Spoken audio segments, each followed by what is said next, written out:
Good evening, and welcome back to Bloodstone, a Four Dads D&D campaign set in the Forgotten Realms 5th edition. I am your oh-so-humble, I think I probably fall a little bit short of humble, but anyway, your game master for the evening. My name's 8-BitPonies, and I have the cast here ready to roll out.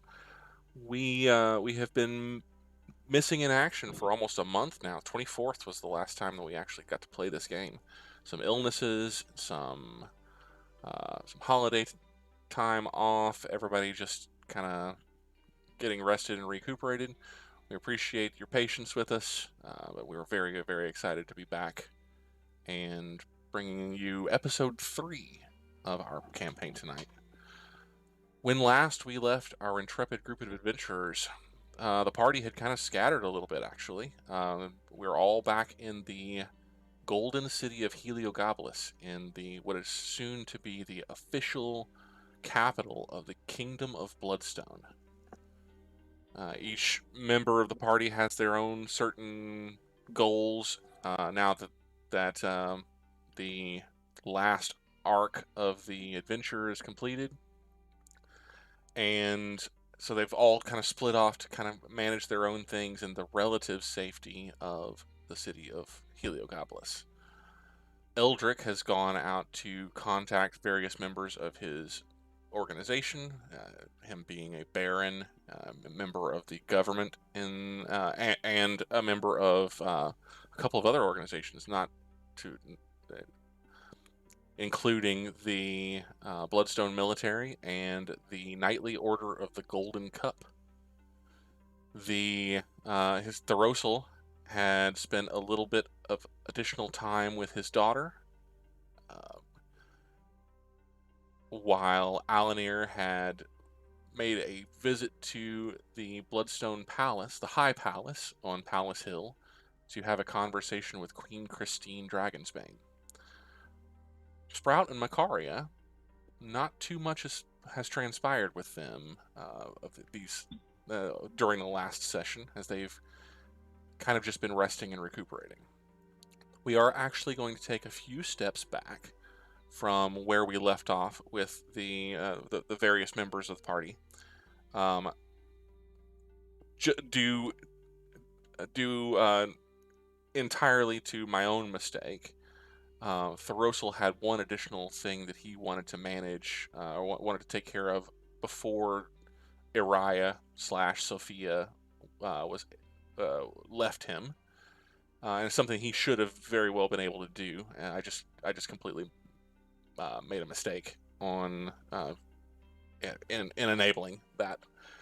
And then there will be a couple of clarifications on Eldrick's to-do list during the day prior to him returning to the inn and encountering the Lady Oks, the force of nature that is Madeline Oks.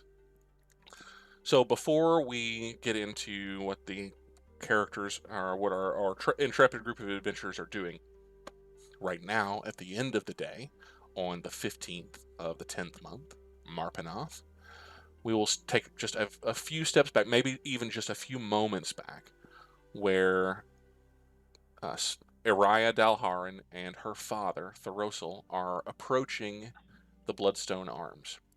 They've just been having a conversation about how thanas'l is very likely to come looking for one or both of them once he regains his strength. And Iriah had mentioned to Thoros'l that essentially her best bet, her only chance of real survival, is to stay moving, to continue to not really effectively put down any roots anywhere, and just continue to stay on the move and stay one step ahead of her son, who is very likely coming for revenge. So we'll pick up there. Thoros'l, you and Sophia/Iriah are rounding the last bend that you know will take you to the street that runs in front of the Bloodstone Arms, and you can tell that she's becoming ever more agitated Not specifically with you in the conversation, but you know that it's not long, and she will be gone.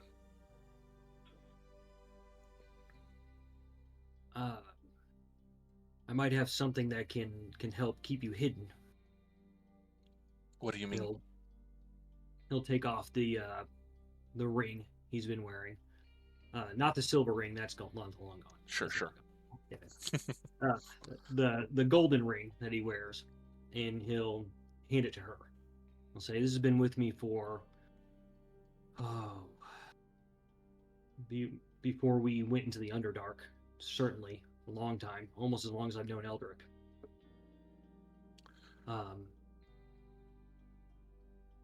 My understanding is that it has some sort of power over it that keeps you hidden.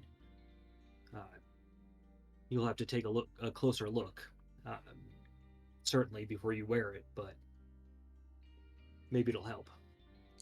Araya's eyes narrow for a moment as she kind of doesn't shrink back from you whenever you offer this item up, but the kind of you extending your hand with this ring in it, she kind of looks down at it, looks back up at you. And,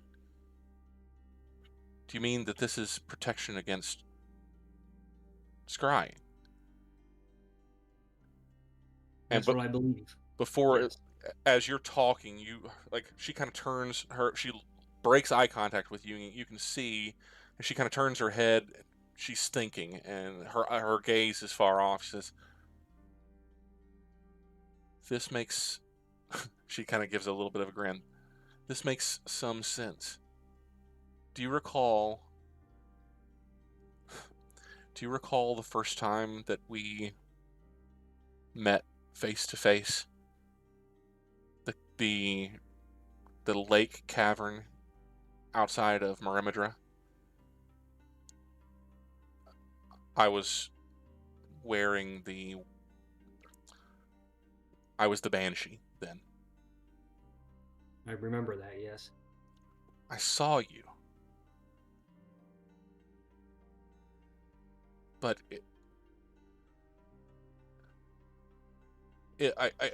I couldn't believe what I had seen. So after that encounter, she leaves off the fact that she unleashed a demon on you and your party and attempted to kill you. After that encounter, I couldn't get that out of my head, that somehow it simply couldn't be.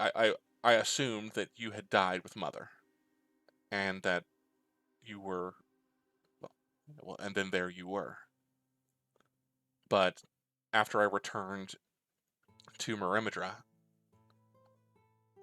I couldn't believe that that was actually you, and so I attempted to look in on you. I attempted a scrying ritual that would have allowed me to see you if you were alive. And of course it came back with nothing, confirming for me at that time that, well, that you were in fact dead, and that I couldn't have possibly seen what I thought I had seen.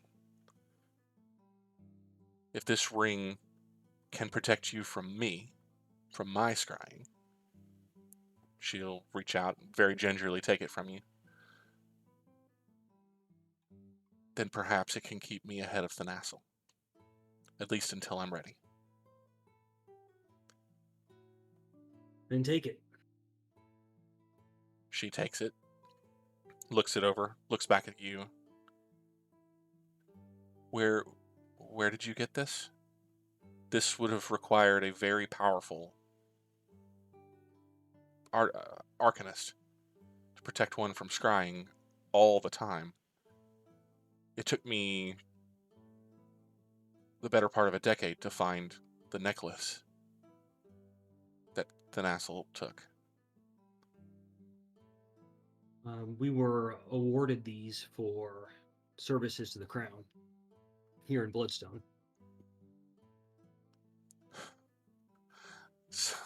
So you do play the hero, even outside of, well, our brief association. Hardly. I was working for Eldrick at the time, making some coin. So more mercenary than hero. She nods at that. It's, this friend of yours, he is a strange one. I don't fully understand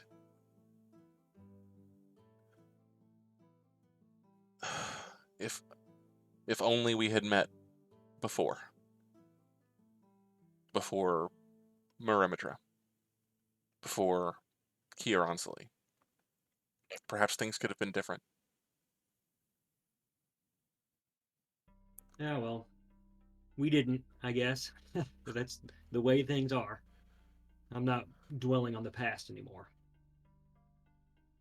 She kind of gives you a sideways look. Then what?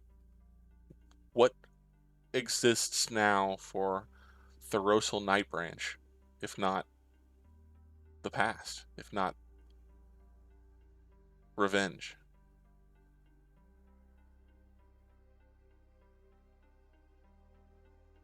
Eldrick has his quest. I owe him one. Owe him several, if I'm being honest. But aside from that, Thoros'l's followers, I intend to hunt them. All of them. You never do anything small. You never did.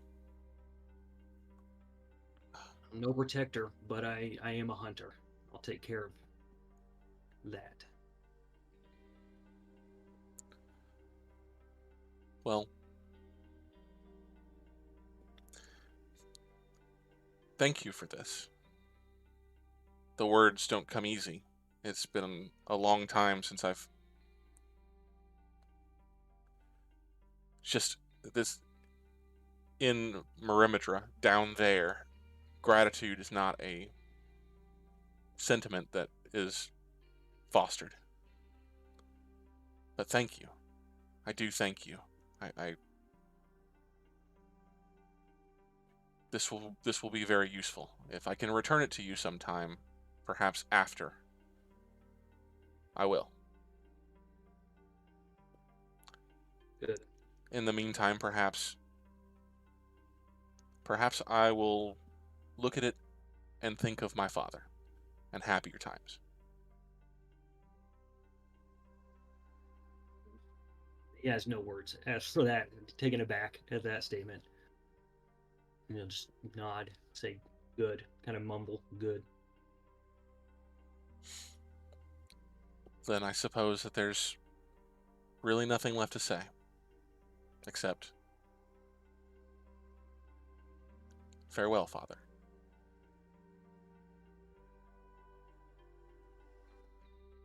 I think last time we had some sort of weird elvish farewell, so I'll repeat that, and then,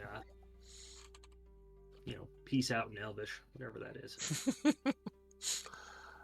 There is a loud blast of a trumpet or a horn, like a signal horn or something like that sounds out in the street nearby, and just like in the previous iteration of this, you turn to look to see where it came from, and then when you turn back, she's gone. Right. However, not far away, as you kind of turn back to look for her, and you kind of nod to yourself. That's what it must feel like. The elvish goodbye. There's a pair of figures that are approaching. These are figures that you've seen before. They wear the full face helm and the golden thread cloaks, breastplates with gold detail, and carrying truncheons at their sides. And they approach as you're standing there in the street, maybe a block away from the Bloodstone Arms. You've kept an eye on these two, as they've been keeping an eye on you. They've been following you effectively the entirety of the afternoon. Great. So they're walking up to me as if to say something. They are. They are walking up. Do they have hands on weapons? They do not. Okay. Neither shall I, for now. They step within a respectful distance, maybe 20 feet, 15 feet away, and one holds up a hand. One of these, like, just from the body shape, the figure that they cut, one of these is a male, and one of them is likely either an elf or a female human. One is a bit smaller, a bit slighter than the other. The obvious human male whose face you saw very briefly, or the outline of his face through his full face helm, you saw very briefly at the end this morning, is the one that's holding up his hand. It's like, could we have a word? Certainly. You are. They walk up a little bit closer. A little bit of trepidation. They're not making moves for their weapons or anything like that, but you can tell that they are on guard. They step up a little bit closer. You are the one called Thoros'l, companion of the Baron Eldrick Oks. I am. Would you please follow us, sir? The Grimjaws would like to have a word with you. Who are the Grimjaws? Make a history check. Okay. We got a lot of history here. Not the good kind. Having baggage and history are two different things. 18. You recall that 6 weeks ago or so, maybe 7 weeks ago, when you were last here, there was an altercation involving you, and at the time, you after the situation with Aaron and his cronies, you reported the aftermath to the authorities, and the captain that you spoke with, or who was brought in to talk to you, was a Captain Danya Sepp, whose nickname, effectively amongst her soldiers, you probably heard it once or twice, is the Grimjaws. She's a captain, a watch captain in the Purse District. So, just so everyone else is aware, each of the districts in Heliogabalus has their own separate kind of police force. They're all paid for. They're all basically the same, the same group, but each of these the neighborhoods, not the neighborhoods, but the districts in town have their own kind of hierarchy, like precincts, through police precincts. And Danya Sepp, Captain Sepp, aka the Grimjaws, is a no-nonsense, hard-boiled watch captain from the Purse District. And she is who you spent a good deal of time explaining things to a little over a month ago. Lead the way. The man nods, and the two of them kind of take up not flanking positions with you, but kind of on either side of you, very clearly not not making it look like they are escorting you, like taking you into custody, but staying close. The woman kind of surreptitiously raises a hand, and two other watch guards fall in step with you behind. As you pass the Bloodstone Arms and start heading toward the Purse District. We'll stop with Thoros'l there for a moment. We'll head back to Eldrick for just a moment. Eldrick, before you got back to the arms, before you met with your mother, Madeline Oaks, you had moved through the city quite a bit. You had an opportunity to get through a couple of different places. You visited the house of Damara's Tears, the temple to Ilmater. You asked for an audience with the High Pain Bearer, who is the High Priestess in the city of Heliogabalus, and found that she was not currently available. But you left word that you would like both an audience with her and for her to carry, or for the temple to carry on to the order, since the order and the church are linked, that you'd like to have an audience with whoever heads up the order in Heliogabalus. That information was given to you. You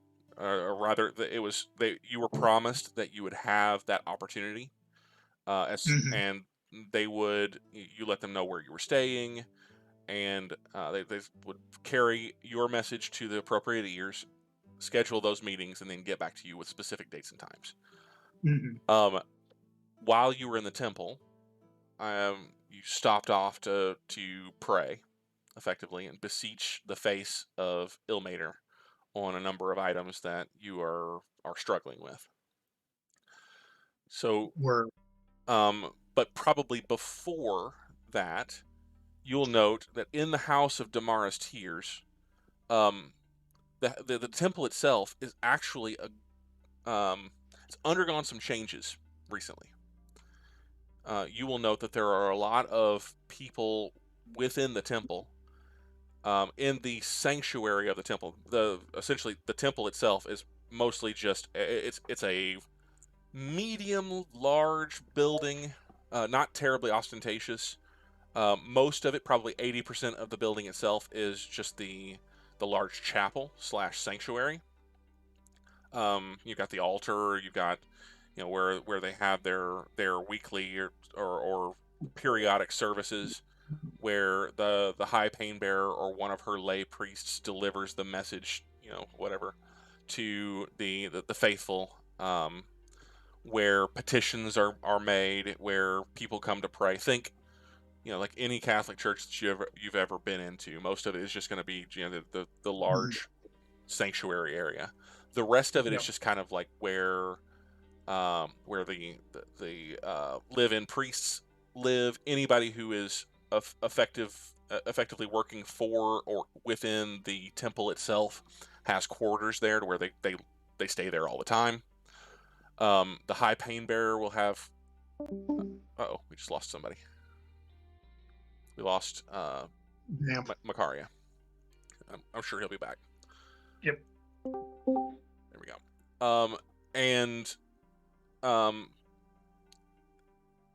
There's very little else, as this the temple to Ilmater is a pretty utilitarian space. There's not a lot to it.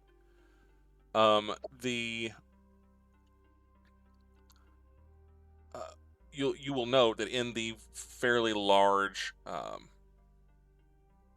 sanctuary area, there are what appear to be like small dwellings set up, like temporary dwellings, not exactly like tents, but just small cordoned off spaces where there are clearly people that are living in here. And you'll notice that there are never terribly too many priests, but there's often like a small army of lay worshippers that sorry, just a second, guys. I'm checking to make sure that everything looks good on the stream. I see everything is fine. Oh, never mind. But so there's always a small army of lay worshippers that are moving amongst the populace. The attendees, I guess, the people that are. Uh-oh.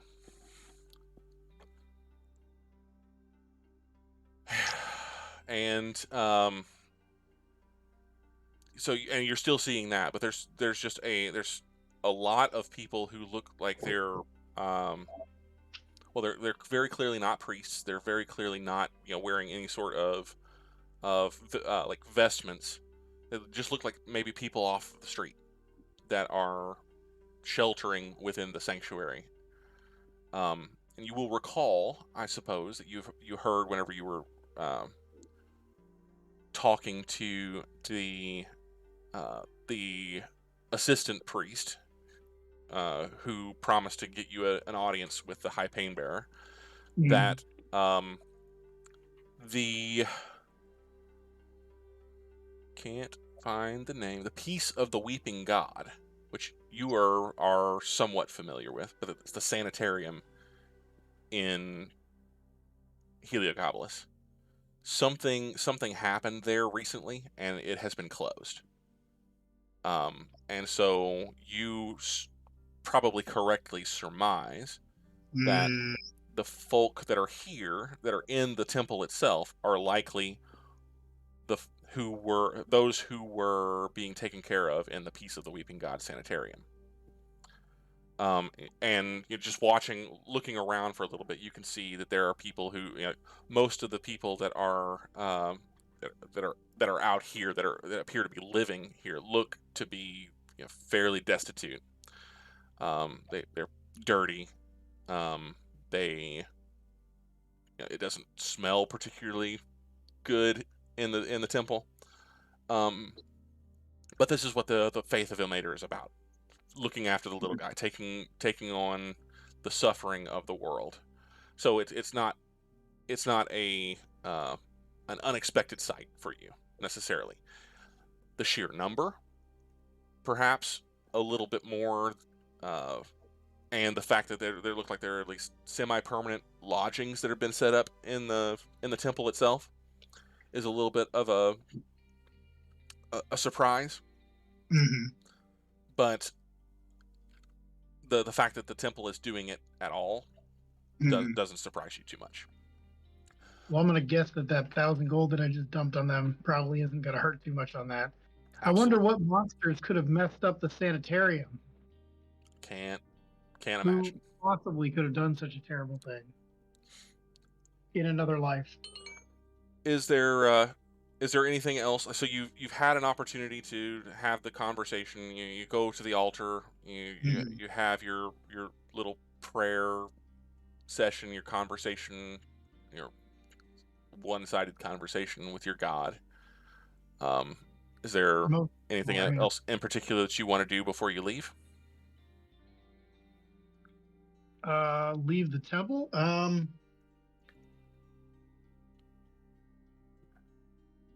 No, not particularly. I mean, he'll stop and chat with some of the rando people that he sees just to, wish them well and hope that Ilmater takes them. And then, he's got a boat ton of spells, so he'll drop some healing spells and stuff if people need that sort of thing. Well, hell, shit, I got a boat ton of, remove some curses and all that jazz if there's any of that nonsense. But mostly just, he's part of the faith too, so help out a little bit before he goes. Okay. Spend some time doing that. Well, you can see that the lay worshippers, the laborers, effectively, they're not full priests, but they're people who work within the temple and who assist with caring for people. They're obviously take note of you. You strike a very a very knightly figure, for one. Yeah, a very different figure than most of the priests of Ilmater that frequent the temple, and certainly several cuts above the randoms that are in the building. And you will see that as you're administering to the people, as you're using your paladin powers, your magic, your God-given power to miracles, one might say. Now, miracles aren't unheard of. Like, it's clerical magic is a thing, right? Everybody knows that clerics exist and that powers like that exist. But people start to flock to you, and they do very clearly, like, maybe they don't recognize you, but they recognize what you're doing, and people just want to be near you. People want whatever it is that you've got. And so after it becomes apparent that you are doing what you're doing, it's a little difficult for you to extricate yourself from the situation. People are, you are a very charismatic individual. You're a very personable individual. So like you were saying before, just kind of talking to people, getting just providing that extra little level of care for the people themselves, not necessarily just their ailments, but to the people themselves. That is very well received amongst the people. While I'm doing that, before I attempt to extricate myself from the pawing masses and whatnot, Eldrick will take a moment. We haven't gone for a while to, I mean, I'm a noble, right, with a high charisma score. So he is going to try to see if he can get like the lowdown on what's been going on for the last 2 months, right? Like the last time we got back here, it was all the rave that the sun was disappearing or some crap, and magically that got fixed. I wonder who did that. So what's what's the word on the street? What do the little people currently fear, right? Yeah. Is it some undead knight errand? Well, go ahead and make me just a flat charisma check. I do flat charisma checks pretty well. Yeah. Assuming I can find the app. It'd be a 19 total. Okay. So you're just kind of talking to people, and you kind of turn the conversation towards. So tell me, what's going on? What's happening? What's the buzz in the city?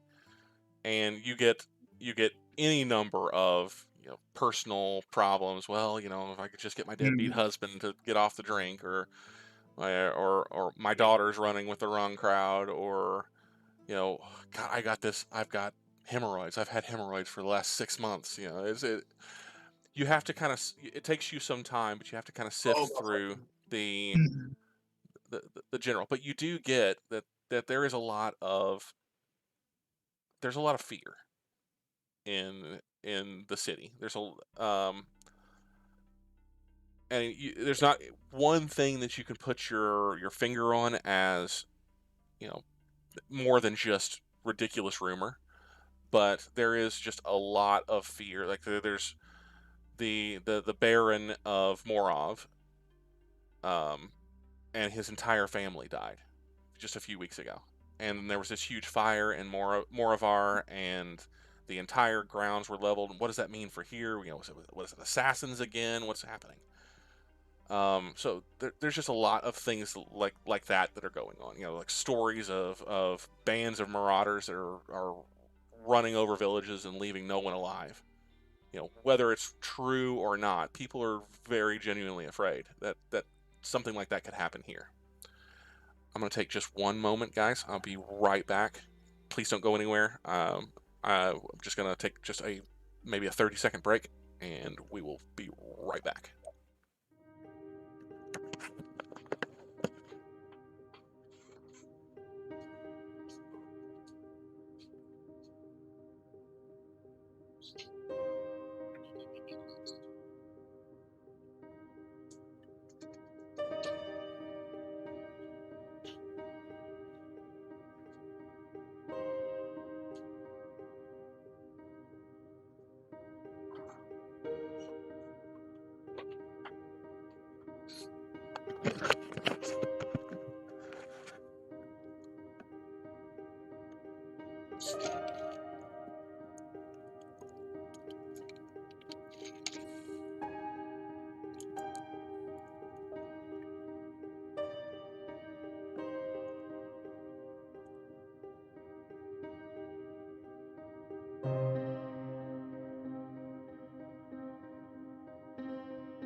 Well, there we go. And we're back. My battle axe. Draugg went to go get his battle axe. Nice. Yeah, sorry about that. Duty calls. I'm a dad first, and then a DM second. Family stuff. No big deal. We were to get back into. Go ahead. Well, I was gonna say we were at the temple. Lots of fear among the people. Yeah. Smoke burning. Yep. After a little bit of time, as you're listening to this and getting the feeling that people are just genuinely afraid that of the uncertainty of what's going on in the kingdom. The king's on his way here, and that's great news, right? Or is it? Is it a good thing that the king's coming here?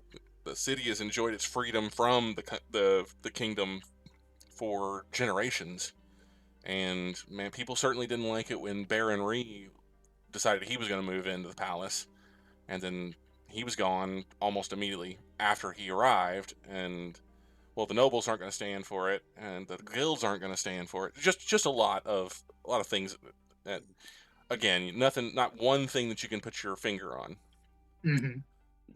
But as you're kind of hearing all this, as you're kind of talking to people, you're moving through the crowds, and then you hear a voice that says, Eldrick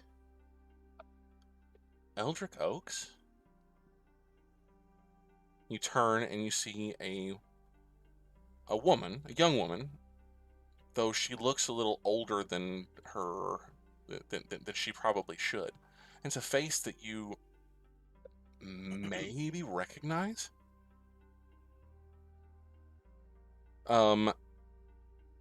She kind of look at her face, and she's got like very dark circles under her eyes.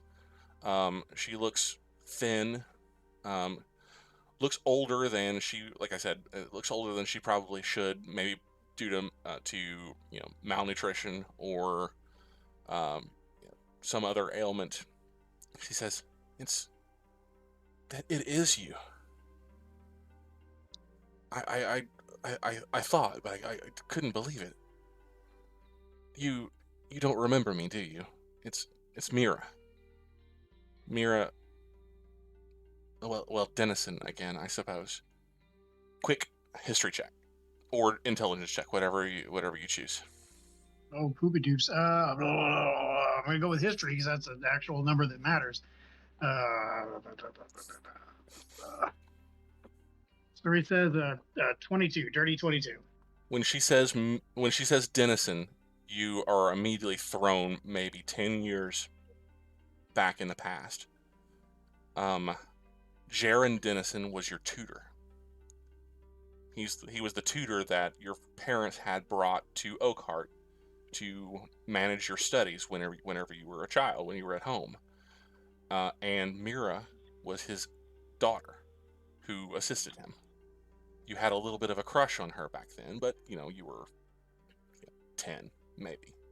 And she was probably 2 or 3 years older than you. You had a huge crush on her, but obviously nothing ever came of it. Jaron Dennison was not a noble, but he was a high-ranking member of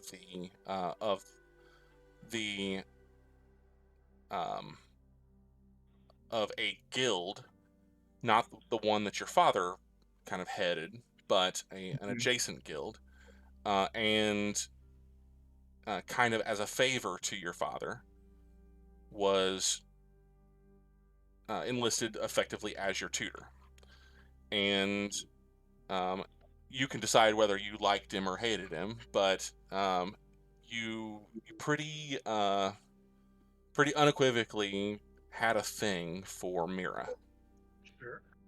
I think if Thoros'l can or if Eldrick can like Thoros'l, he probably likes pretty much everybody. I guess that's probably true to some degree, anyway. Eldrick is gonna make his way to this young woman, because Eldrick's only 19, so she's like 22 max, even in her. She doesn't look it. Her hair is thin. She looks like she probably hasn't slept well in a very long time. Like I said, she's too thin. Bags under her eyes, dark circles. Looks like the obvious signs of malnutrition. probably some kind of disease, or at the very least, the onset of something. Well, he'll take her hand in his and put a hand on her shoulder, and if she's got a disease, she doesn't anymore because 5 points of lay on hands makes that go away. Mira, what are you doing here? What are you doing here? I haven't seen you in, like, it has to be 5, 6 years. I've been up to some stuff. How are in you? the world, big damn hero, all that. She is kind of taken aback by that. Give her a grin. Okay. Well, it's nothing like that, of course. Kind of a long story. Man, it's good to see you. And she kind of perks up a little bit as you kind of allow the Ilmater given power to kind of flow from you into her. Mm-hmm. And if she notices the fact that you did that, it doesn't show, other than maybe her posture straightens a little bit of color starts to return to her cheeks, something like that. But she still looks like she's exhausted. I'm just trying to help out where I can. A lot of things have happened recently in the city, and well, a lot of things with me too. And there are a lot of people in a lot of need of help, and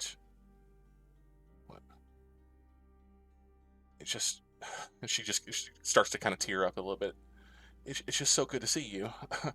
To see a friendly face, a familiar face here of all places. Well, it's not something that I hoped for, honestly, because these people are they're in need of some serious help, and we're doing what we can. There's just so much to do, so many problems, so many ailments. Where's your father? Is he helping out? Her face gets a little stony. She says, "Father and I haven't spoken in some time. I got married, a little over 2 years ago, and he was an artist, and mother and father didn't approve. So I haven't spoken to either of them in a while. I should really get back to work, and I have to leave from here." And she kind of looks, and the sun coming in through this kind of the stained glass window. She's like, "Oh, it's close to time. I'm going to have to go to my. I have another job that I need to get to. But it was really good to see you, Eldrick. Would it be? I hate to even ask, but would it be possible to maybe have a drink together, or a meal or something? I know a place. It's a little bit from here, but are you familiar with the Duchess, the Dusty Duchess? I'm sure I am. Oh yeah. You probably know everywhere, like every dive, every place. You lived in Heliogabalus whenever you were not away with the military or with the Order. Oh yeah. So you probably know every place. Sure. I'm kind of living there now. The barkeep lets me stay in one of his rooms. I work there too.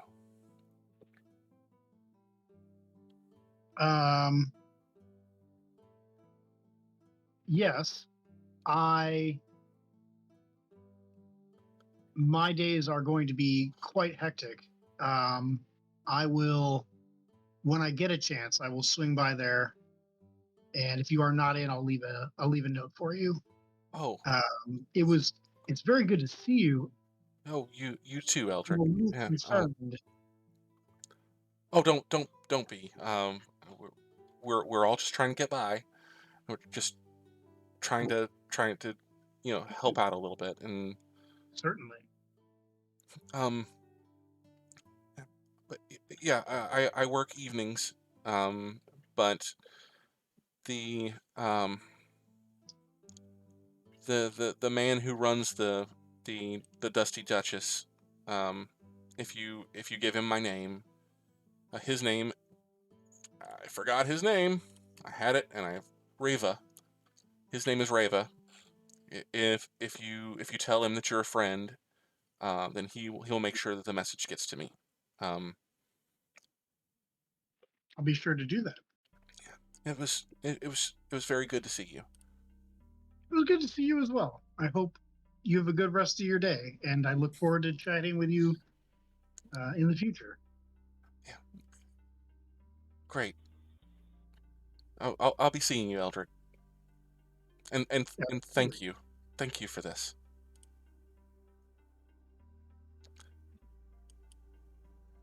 We will go ahead and switch over then to Makaria. Makaria.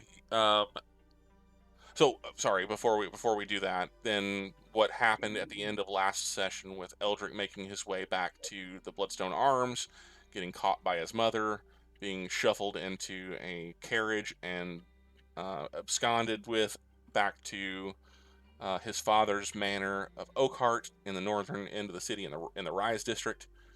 All of that happens, and for Eldrick, the day is deep into evening, later part of the or the early part of what would be considered night. It's post sunset by the time Eldrick arrives back at Oakhart. But for Makaria, it's probably been maybe 7 or 8 hours since you last saw anybody else. Tell me what your day looks like.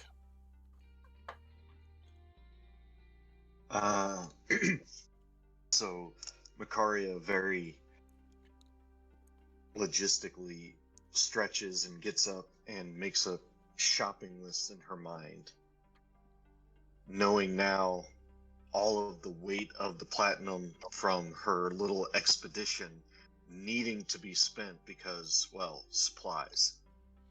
So most of her day is probably going to different shops and haggling for, just basic crushed materials here and there, using her hood as much as possible to kind of hide her horns and everything, to be more, not necessarily blending in, but to not draw as much attention, but she knows she's going to stick out no matter what.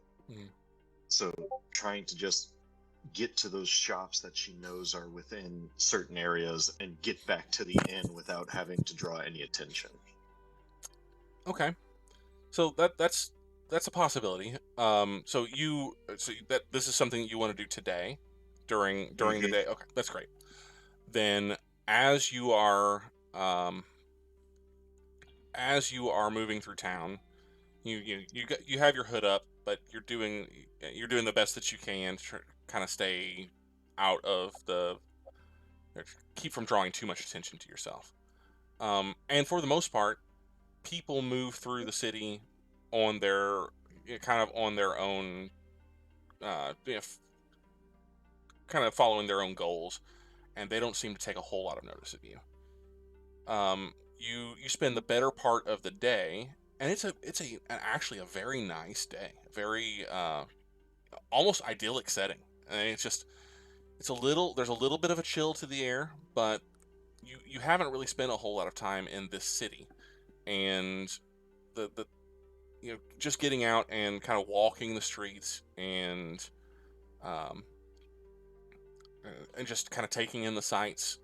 This is probably one of the larger cities that you've ever been in, and it's very easy for you. You would feel it'd be very easy to get lost in Heliogabalus, but that just doesn't happen to you. Your mind is constantly moving. You're tracing your steps all the way from the Bloodstone Arms through the Coin Home district into the Purse district. And now we have to go back over to the Dawngate district. You got to got a few. There are a couple of very specific reagents that you need.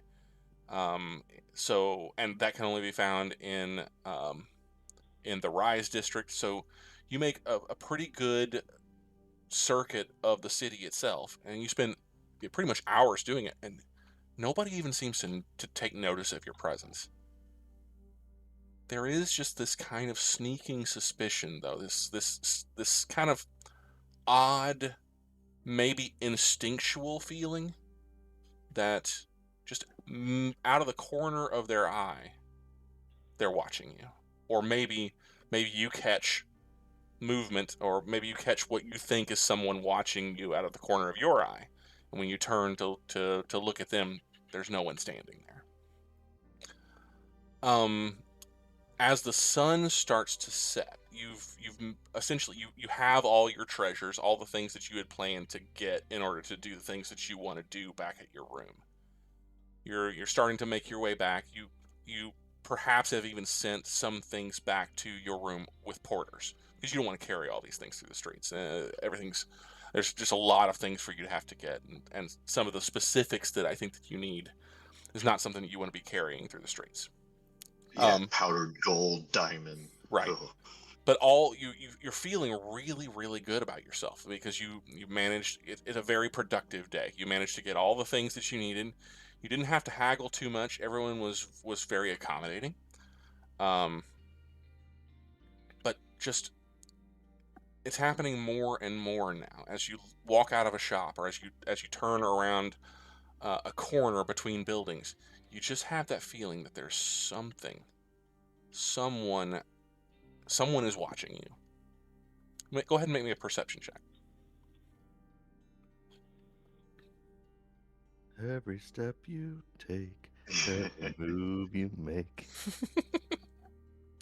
Right. Oh, nope, that's the spells. We are on core. Sorry. Oh, 25. 25. Great. Okay, so with a 25 perception, as you hear a series of bells ringing somewhere up on the rise. You don't know the layout of the city well enough to know exactly where this is coming from. You imagine it's one of the larger buildings, maybe one of the temples or something like that. You've seen some bell towers and things, or some things that could be bell towers. But there's a bell that starts ringing, perhaps to signal something within the town, maybe signal the hour or something like that. You looking around, you're seeing that the sun is just starting to set. The shadows are starting to grow within the city. Lamplighters have already been active, probably for the last quarter hour or so, and the city's nightlife is beginning to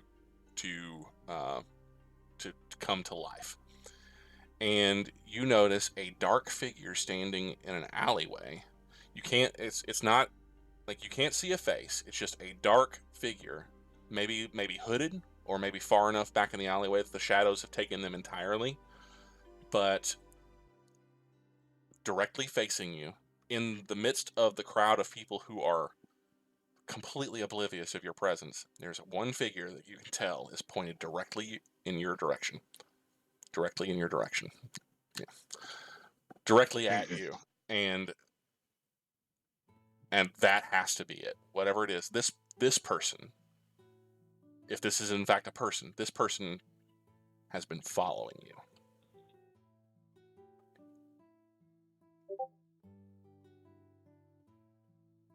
Well, we're just going to go with our first instinct and go invisible.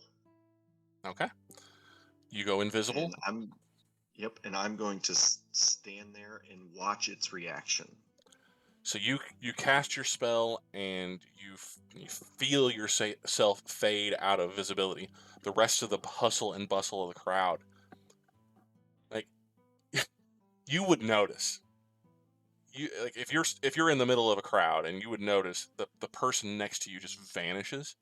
That's something that you, as a person, you vamp, if you saw this in a crowded marketplace or a crowded city street, if somebody in the middle of the street just vanished, you would notice this. Yes? More or less, yes. The people around you don't seem that there's not a reaction to be had. No one even notices that you're gone or that you just vanished in the middle of the crowd. People are walking around you. They're having conversations, arguments. There are street performers just down the way that are singing, juggling.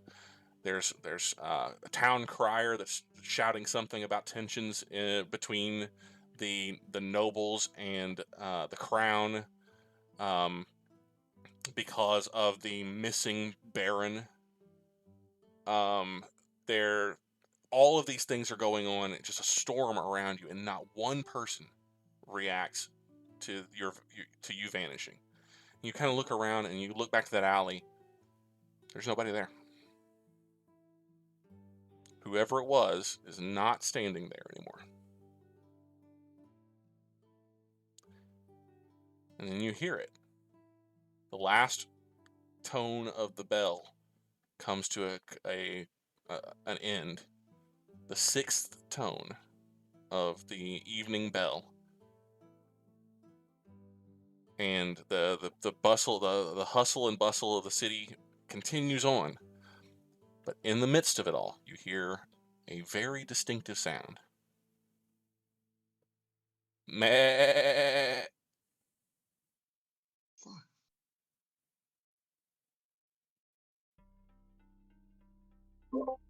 That's unexpected.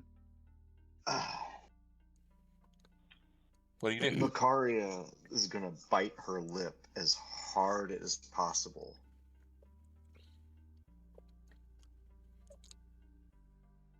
To see if she is somehow trapped in a dream. It hurts. You taste blood.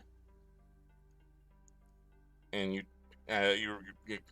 clamp your eyes down, you bite your lip, you open your eyes to silence. And everyone, dozens if not hundreds of people, standing in the city streets, completely silent, completely still, looking at you. While you're invisible.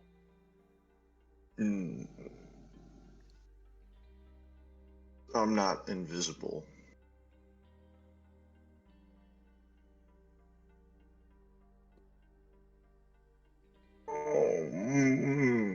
You're looking around through the crowds, and everyone has just stopped what they're doing.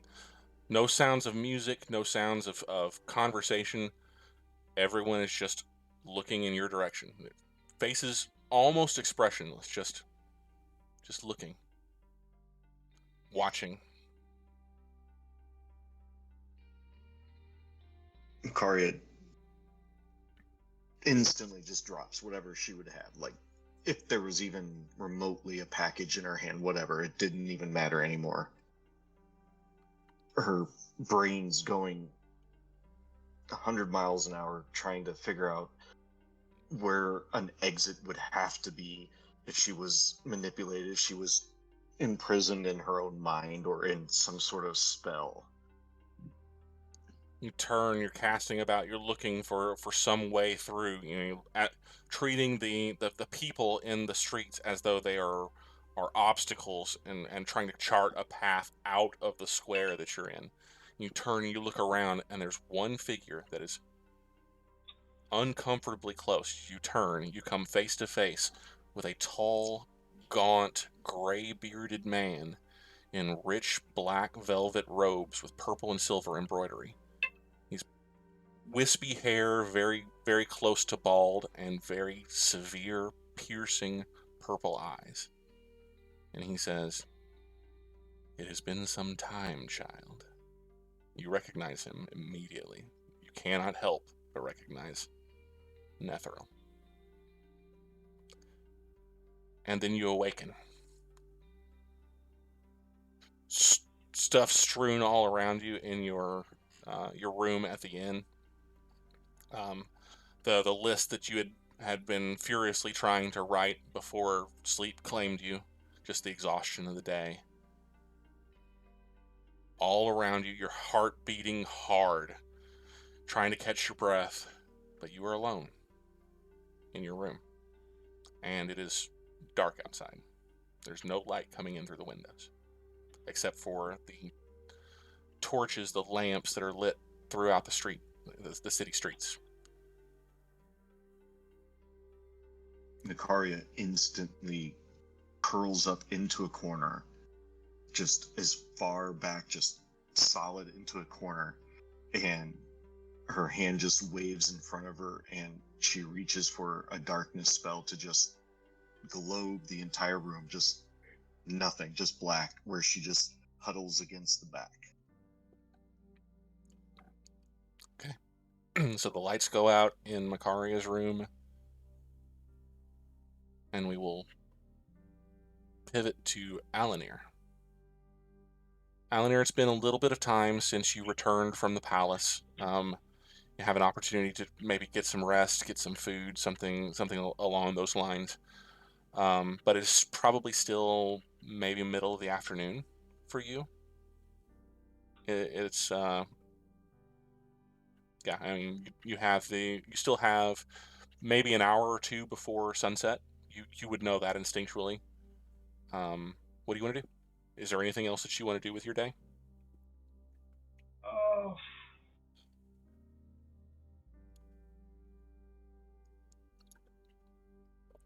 And you said it's about an hour or so before sunset?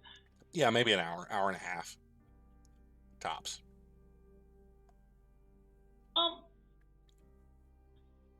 He might actually just go down, I guess, to like, instead of eating in solitude, he'll probably actually just go down to like the common room of the place we're staying and get a meal there. Okay. Just kind of gonna eat down there, see some people, keep an eye out to see if he sees any of his companions on there as well. Is Sprout there as well? Si, senor. Okay. I didn't know Sprout was Spanish, but that's okay. Today he can be.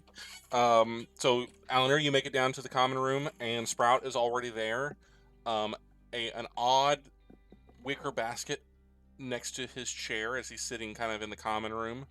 There's a number of bottles of something, or at least they were formerly of something, that are kind of scattered around him. This deep into the evening, the kind of common area slash dining room of the Bloodstone Arms is fairly bustling with activity.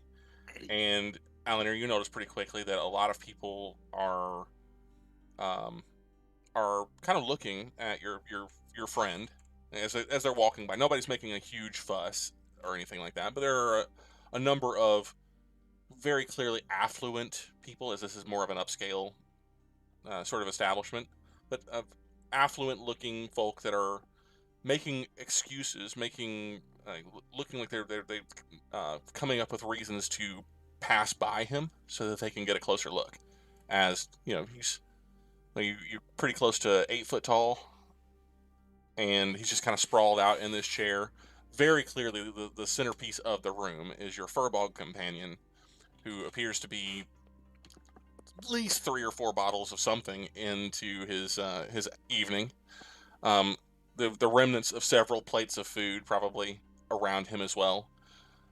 Big guy. He is a big guy. And the serving staff approach his table. They'll share a few what seem to be pleasant snippets of conversation, and then they'll walk away again, smiling.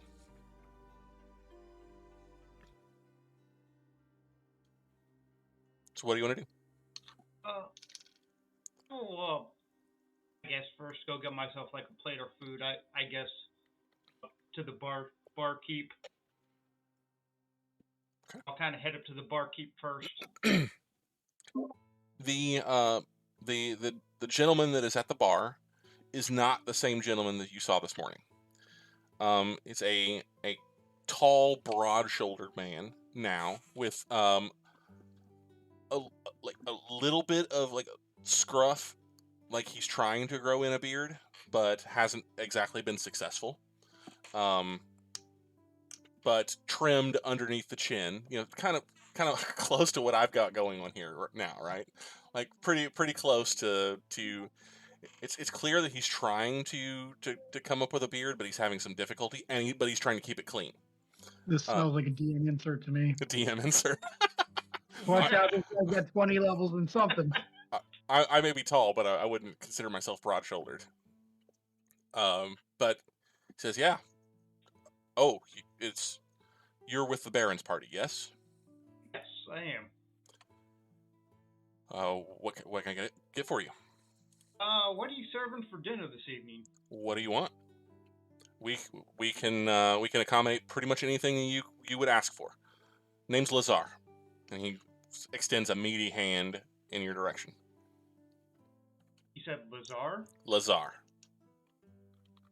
Lazar, he'll take his hand. Alanere Nightsky. And what kind of meat do you have on the menu? Maybe some good duck?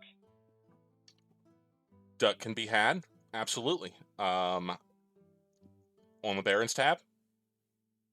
Of course.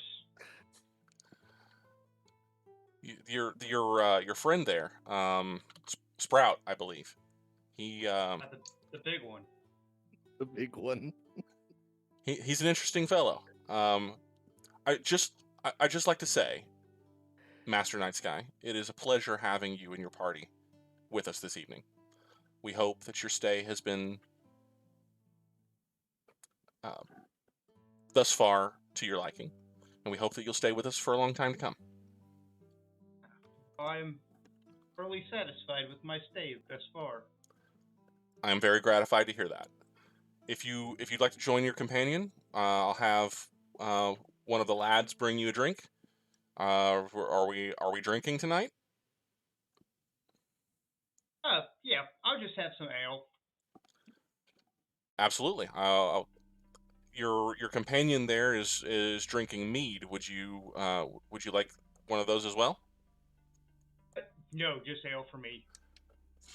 We've got a very fine ale on tap. Comes from Polton, one of the breweries in the city of Trails End. I'll have it brought out to you immediately, and that duck as well. Could be a little bit.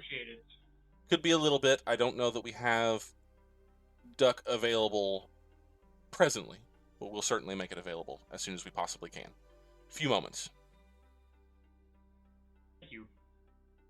And Alanere will step back away from the barkeep, kind of spin and head over to Sprout.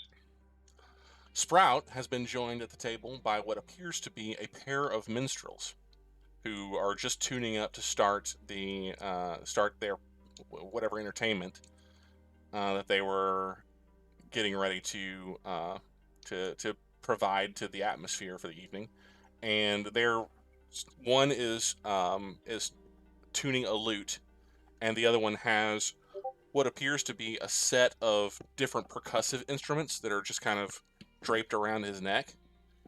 They're obviously flamboyantly dressed and are just getting ready. They seem to be laughing with Sprout at the moment after having shared some kind of either a joke or something of the something to that effect. But all three of them are laughing at some shared mirth as you step up. Oh my large gray friend, you are quite the breath of fresh air in this place. Where is it that you say you come from again? Oh, I come from a land far away on another timeline. I don't have any idea what that means, but I like the cut of your jib, boy.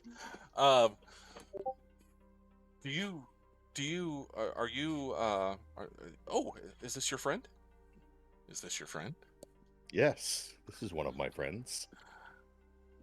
A pleasure to meet you two as well, sir. And Midori, Midori Hiriner, the lootist, extends a hand, and before you have the opportunity to take it, he kind of turns it into a flourish and gives a very low bow.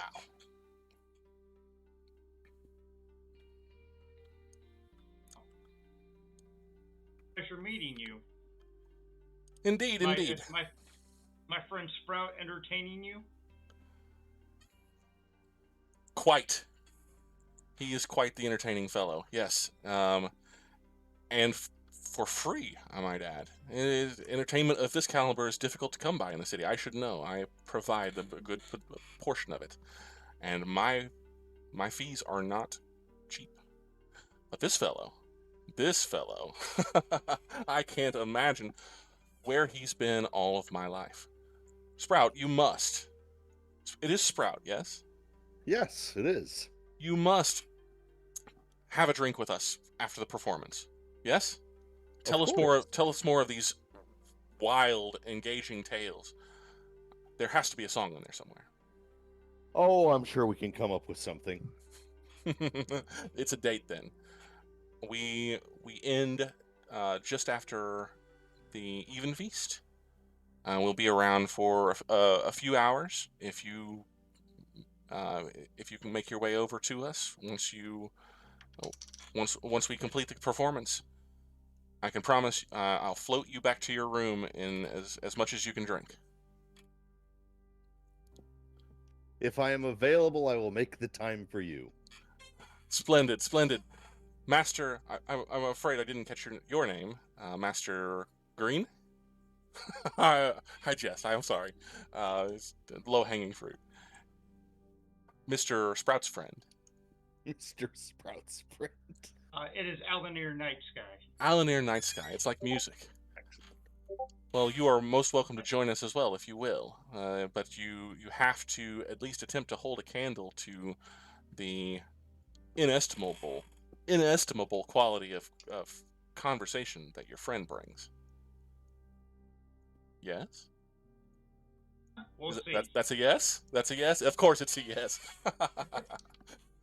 We'll see you after the show. Feast your ears, gentlemen. You'll not find quality... Well, I suppose you will. You'll not find quality musical entertainment like this anywhere else in the Golden City. And the other guy completely deadpan the entire time. The guy with the percussive instruments around him. He doesn't he's not looking stern or anything like that. He's completely bland. His face almost doesn't even move. And he just kind of just stands there next to Midori. Doesn't offer a name, doesn't offer really much of anything. He just stands there the whole time while Midori talks. And the two of them, with kind of a bit of a flourish, Midori with a flourish, the other gentleman whose name you didn't catch just kind of turns and walks away. But they walk up to the area that's been set aside for musicians in the tap room, and they begin their small performance, leaving the two of you alone at the table. Right, and if he hasn't yet, Alanere will kind of pull a seat out, maybe take one of the thus-emptied seats, and kind of take that spot and kind of scoot into the table. You already seem to be making friends here, Sprout. Every neighbor's a potential friend. Every neighbor's a potential enemy. Put them off with humor until you can know the difference. That's why I prefer the forest to the city. At least there things are honest. No truer words were spoken. How are you this evening? Oh, I have much on my mind. That be from your exploits from earlier today? Well, there's that, and plus everything that's going on, what has happened, and my thoughts too, what we need to do in the future. And what are your thoughts about the future? I think that is a conversation for the entire group.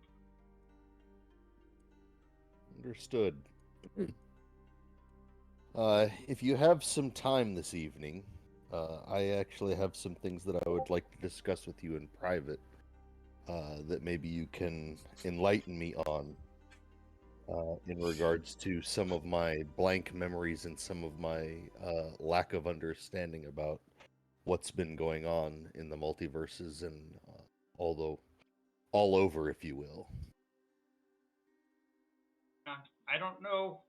I would know about your blank memories, but I'll help out any way I can. Makes two of us. I don't know about my blank memories either. But I don't even know about my blank memories. that's a grim conversation for another time. I'm more concerned about enjoying the present and enjoying the food, the drink, and the company. Well, I should have some food and drink being delivered here soon for myself. Why is the It drink seems like take so long? Do you want to borrow some of these? And I offer him a bottle of mead. No, I'm good. I have some ale coming. Almost on cue, a serving boy comes over to the table with a nice ceramic carafe of a frothy beverage that appears to be an ale. My lord? He puts it on the table, gives you a short bow, and turns away and walks off. I'll kind of grab the mug and take a little sip. Is there anything in particular that you two want to do while you're here at the table, or are you just enjoying the company and the atmosphere and the meal? I have nothing here that I wish to discuss. So light conversation about the general surroundings and the people that I have been interacting with. So probably just make small talk and maybe enjoy the performance a little bit if it starts soon. Sure. Yeah, the performance is going on even as you begin to speak. Midori takes a few test strums in his lute. No ceremony whatsoever. He just takes a few test strums, looks around the room. Make me a perception check, either or both of you. A perception check. All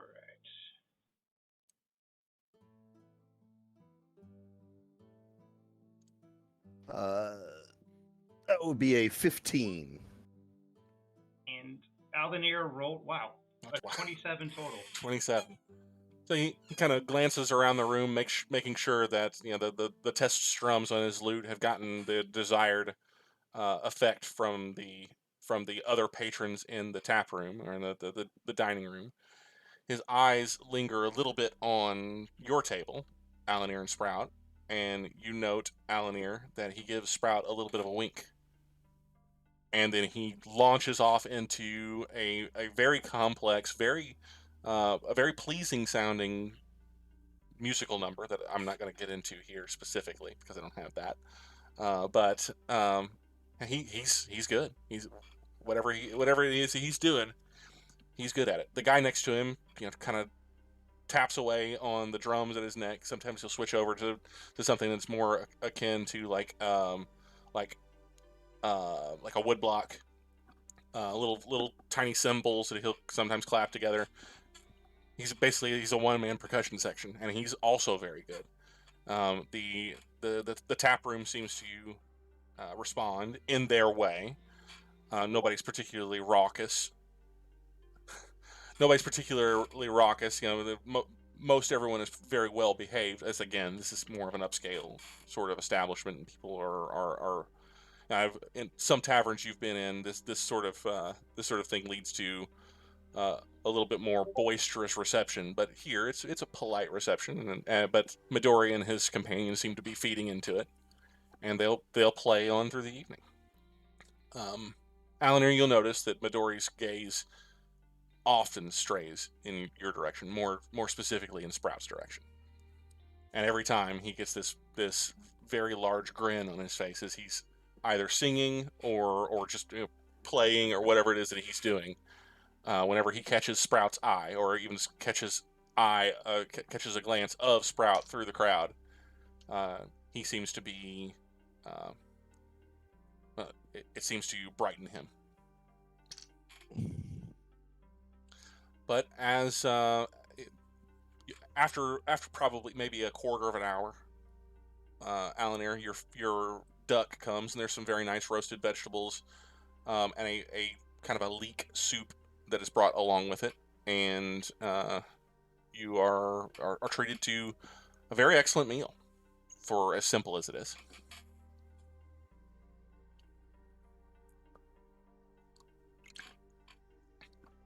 All right.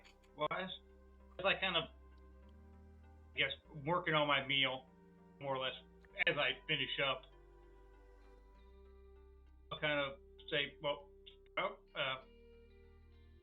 if you want to go speak in private, I can go do so now. We'll lean over to him and say, that's probably not a bad idea. Also, we might want to make a exit sooner than what Midori may expect, as I think he desires more than what I am willing to offer. Okay. Well, then let's head up to the rooms where we can speak privately. All right. So as Sprout starts to get to his feet, there's a clattering of maybe a couple empty bottles of mead that you placed elsewhere and forgotten about. They clatter to the floor, and Lazar kind of glances over, and there's already 2 serving boys on their way over to the table to start cleaning up after you, and he kind of gives you kind of a nod and a smile as the 2 of you leave the dining area and start headed back up to your rooms. I'm very excited to see this tab. Both of you, as you're going up to your rooms, and you realize that probably the 9th bell is starting to sound, as it's been quite some time that you were down in the dining area, just enjoying the atmosphere. It's full on into night now, and time passed. You're starting to wonder, where are your companions? You haven't seen Alanere. You haven't seen anybody since you left, besides Sprout. And Sprout, you haven't seen anybody since Thoros'l left. And this was, we were talking probably, this is 10 hours ago.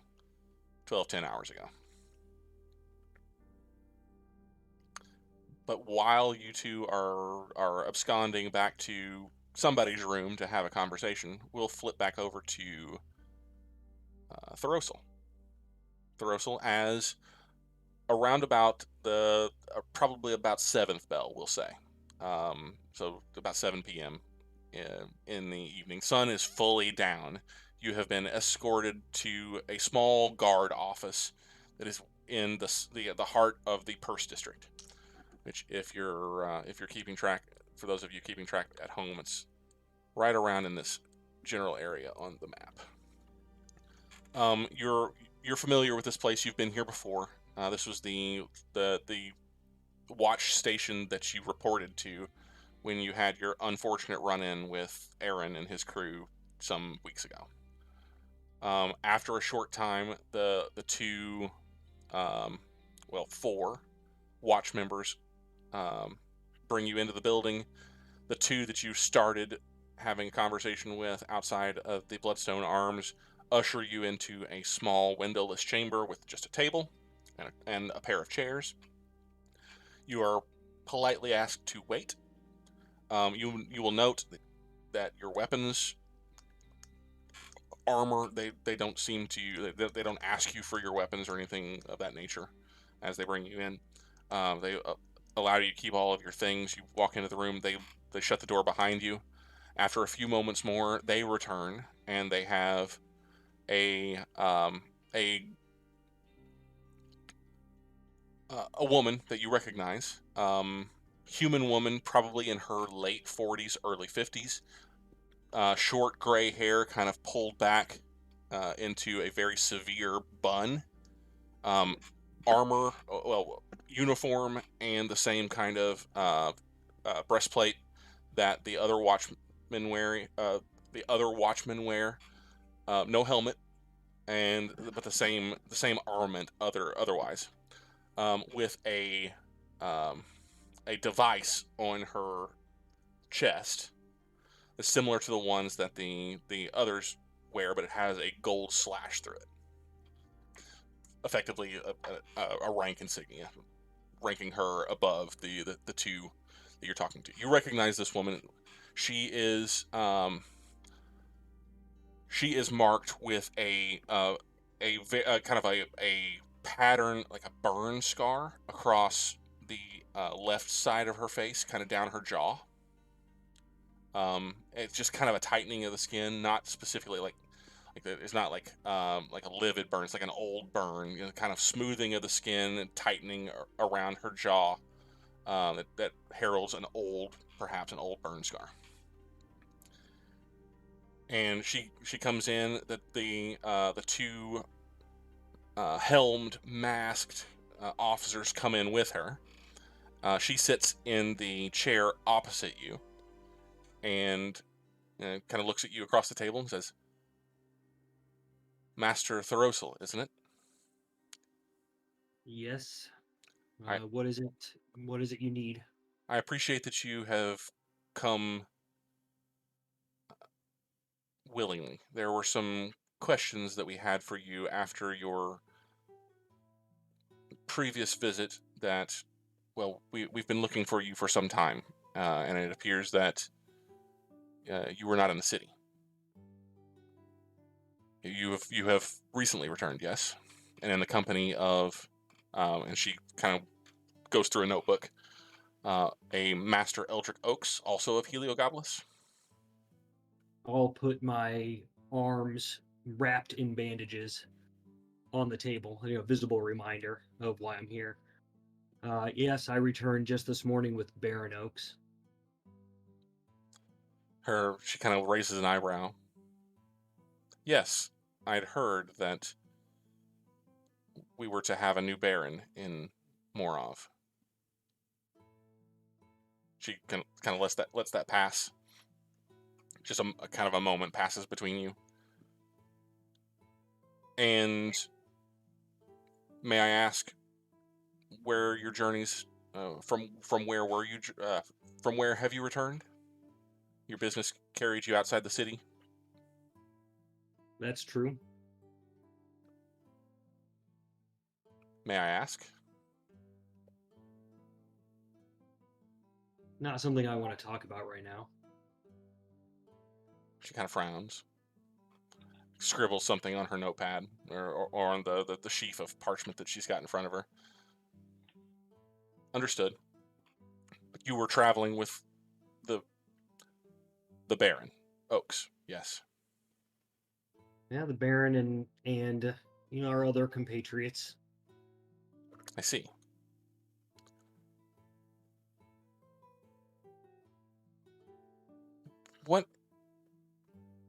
What would you consider to be your vocation?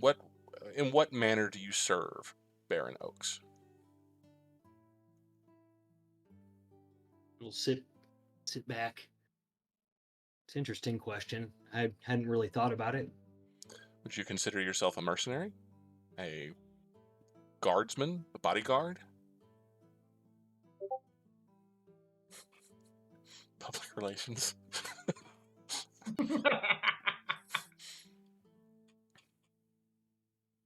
I believe we have an adventuring charter, if memory serves.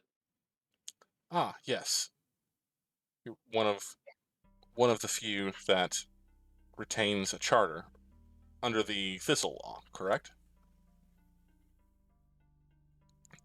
You are aware that, and she doesn't wait for your answer.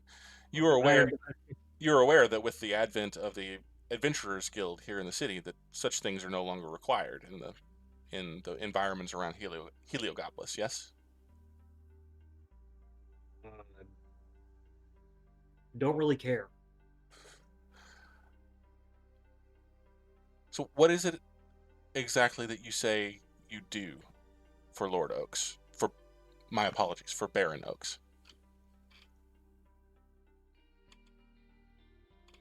Oh, I guess over the last 6 weeks, it's been mostly him helping me.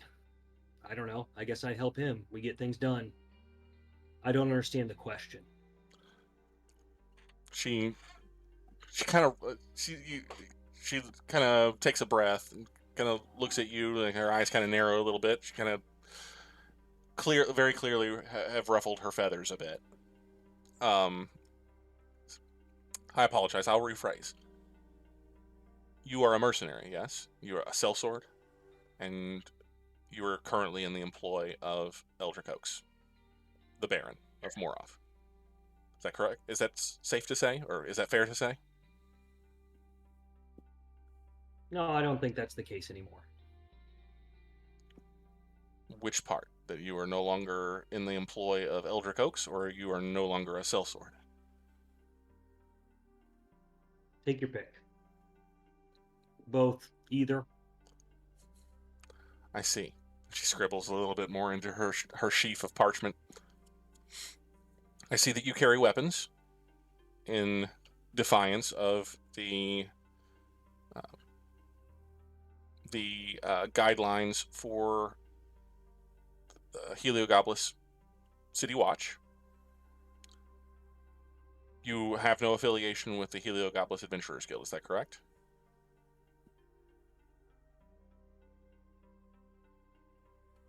You know what? I think that is correct. You are a chartered adventurer, so there are no legal ramifications to you carrying weapons and wearing armor. That is allowed. But if you are no longer a sellsword, then am I to believe that these weapons are simply for your own protection? If that's what you want to believe.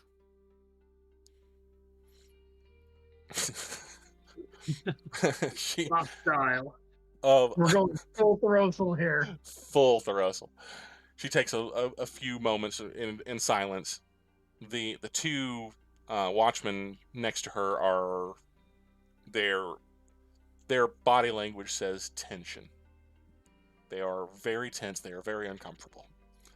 But they're not putting hands to weapons or anything like that. They're not making any overt moves, any overt hostility or anything like that. But they are very clearly uncomfortable. And insight check. I would love to. Insight. Whopping 12. Afraid. They are afraid of you. Grimjaws is not.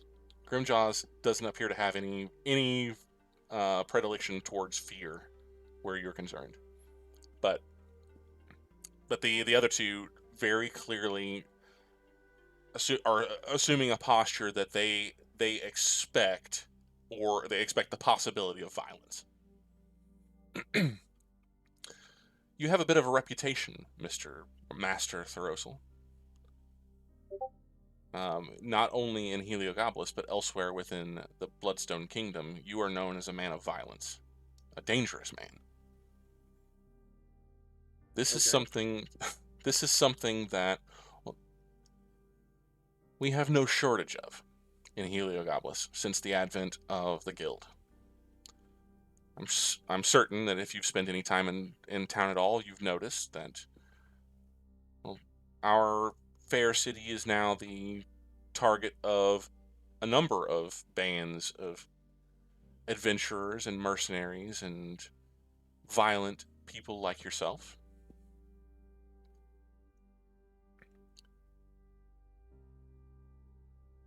It is becoming ever more difficult to know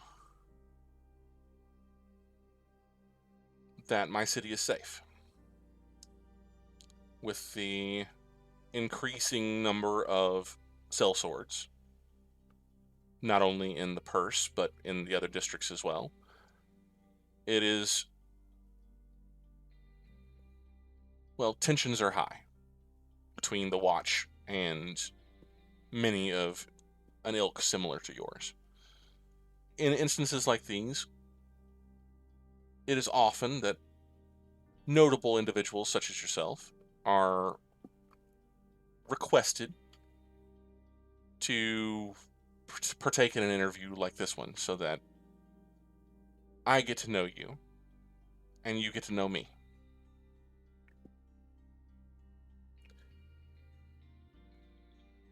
Is that understood? I hope that I'm not. There's a little bit of sarcasm in her voice at this, and you can read it clearly in her eyes. I hope that I'm not taking up too much of your time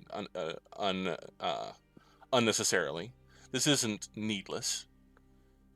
This is a way for me to extend a hand to, as I said before, notable personages like yourself, and let you know that the watch, my watch, is here to help. Well, Captain, you have nothing to fear of me. I believe that to be true. I do not know you beyond our brief association. I do know that violence follows you, and death seems to follow you as well. But the man that you once claimed to serve, I also know. I believe him to be a good man. I do not believe that he would offer into his employ men or women who... Hey, Alanere, can you mute? I'm getting some feedback from you.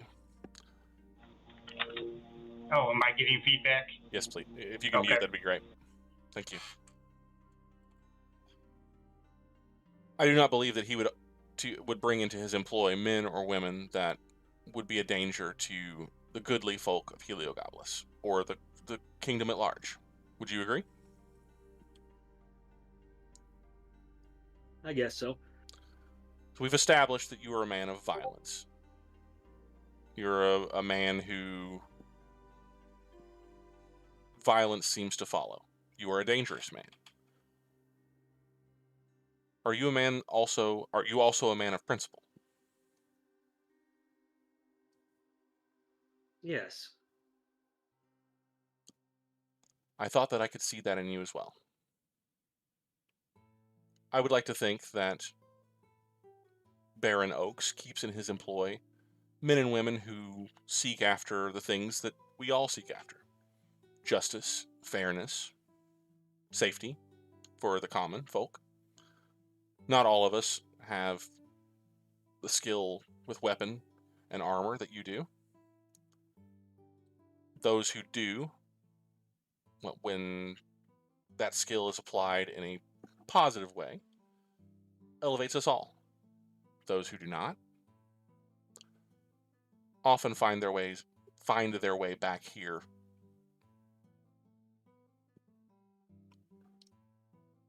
And that is to no one's benefit.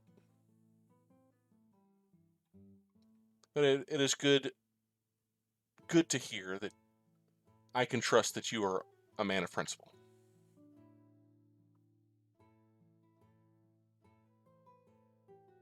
Is there anything you'd like to add? No. Well then, I believe that this interview is concluded. I appreciate your time. I hope that you found something here that, beyond just an annoyance, the inconvenience of an hour of your day. And I sincerely hope that we never have to meet again under circumstances similar to our previous meeting. I wish you well.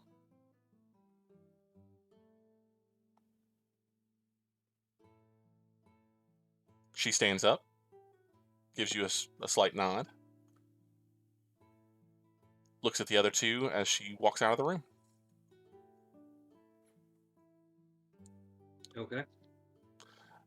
After a moment, the other two kind of relax a little bit as she has walked out of the room, and the man walks over and says, "We'll take you back. We'll take you out as soon as you're ready to go." He'll stand up. Let's go. They take you out of the watch house and back out to the street, and the gentleman still, fully cloaked head to toe. You can't see his face, but he's a gentleman. Extends his hand. He's like, I apologize, sir, for the inconvenience of your time, but I appreciate that you were willing to accommodate us. He offers his hand, and you can see that there is a small scroll kind of tucked not into his sleeve, well, kind of like a sleeve, but kind of in his hand, that he and he offers you his hand as though to shake it. I will. I'll shake his hand and palm the scroll. And he says, once again, thank you, and safe travels back to your place of residence. And the two of them turn and walk away. All right. I'll start walking back as well and find some ways away, maybe halfway between the two, make sure I'm not being followed. Make me a perception check. Got it. It's going to be an 18. You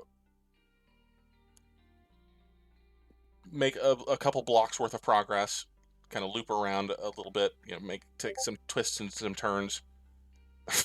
Make sure that if there were someone following you, that they'd have some difficulty with it. You're familiar enough with this part of town that, unless they're better than you, they would have some difficulty. But as you're doing that, you're keeping an eye on things, and you don't believe that there's anyone following you. All right, I'll duck into like a little alley or something and read this message. Okay.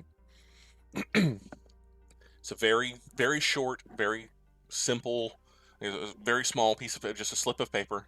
It says, "Sanguine House of Roses, midnight tomorrow." Okay, you got it. All right, Sanguine House of Roses. Okay. Go ahead and make me a history check. I was gonna say, is that a location I'm familiar with? Yes. A 10 on the history. No, probably not. But it would be fairly simple for you to ask around and get directions, if you were of a mind to do so. Yeah. I'll pocket the note and making my way back to the inn we're staying at, and assuming I make it there, I'll ask the barkeep, the innkeeper there. Okay. Then that'll take you a little bit, because it's a little bit of a walk from the center of the Purse District back to Coinholm, back to the Bloodstone Arms. So probably about the time that you are returning to the Arms, the tap room is starting to clear out. You see a pair of musicians that are just finishing up and just cleaning up. And there are maybe a few patrons that are still having some kind of evening repast or just drinking together in small huddles, but nothing major. You will also notice that the man behind the bar that seems to be kind of directing the traffic in the tap room is not the same man that you spoke to this morning. But about that time, as you're doing that, as you're returning back, Eldrick, you're probably just now reaching Oakheart. And we will probably save that conversation for next time. But this is also about the time, probably a few minutes removed from when Alanere and Sprout have returned to someone's room. It could be Sprout's, it could be Alanere's, doesn't really matter, and are beginning their private conversation. Gentlemen, would you like to take it away? Sure. I'll invite Alanere into my room, and I will ask him to take a seat. And you may or may not notice that as we go into my room and the door closes, it appears as though I have sobered up extremely quickly. and I am not nearly as intoxicated as you may have thought me to begin with. And I will begin by kind of talking a little bit about my past, if you will, and you will probably notice that I have a distant look in my eyes as this is happening, and I'm saying it with I am speaking with a very sober tone and a very somber attitude, if you will. And I will start the conversation by pulling out my sword, and I will tell you that where I come from, Riftrender is it's a title, and it takes the last name. My problem is that I will be the last Riftrender ever. I will activate a spell, and you will probably know that it's a scrying style spell, and you'll see an image appear out of the air, and what you will see is you will see a village that is darkened, and it looks as though it's frozen in time, but there's not any moisture or anything that would cause you to think that it would be a snowed up region. It's just everything is frozen, everything is dark, everything is still, without energy. It's lifeless.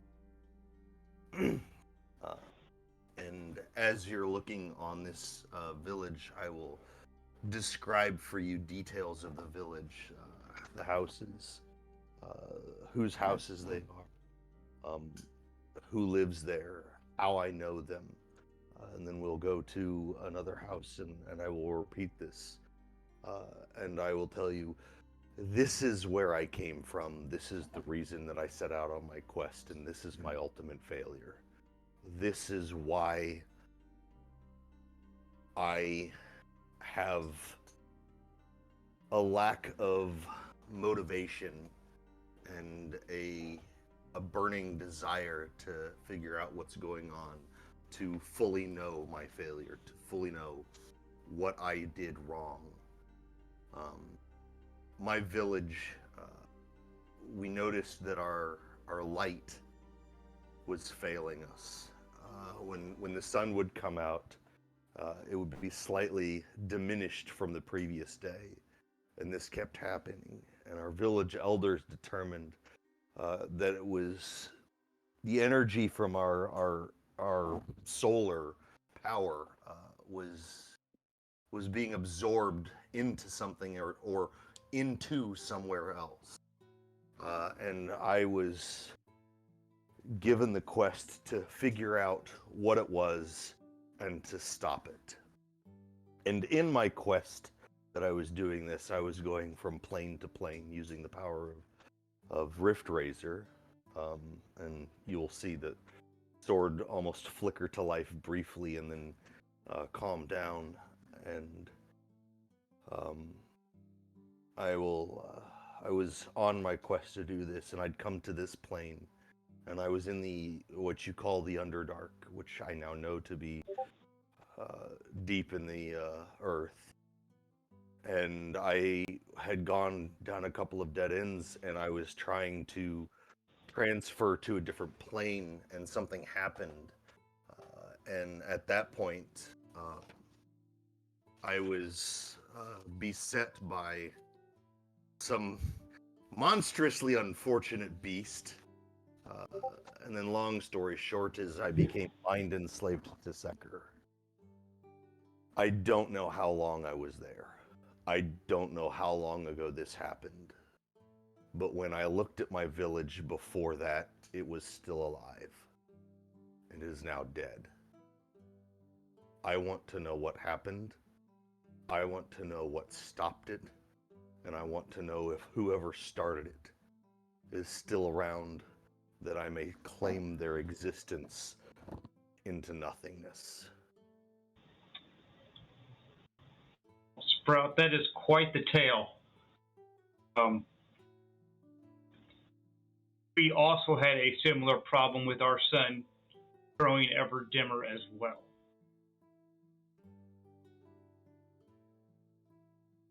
We did manage to stop that, as you can, not right now, but during the daytime, you can tell our sun has sort of returned to its vibrancy. And our quest led us to what I now know to be called the astral plane. And there, a very large group of, you know what the creature called a mind flayer is?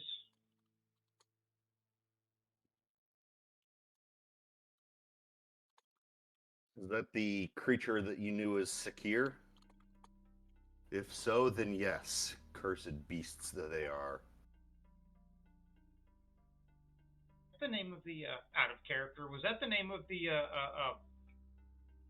beholder or whatever it was? Correct. The Seker was the beholder that you fought. I'll say, no, Seker was not a mind flayer. Mind flayer is kind of this slimy creature with tentacles. They have telepathic powers, very powerful telepathic powers.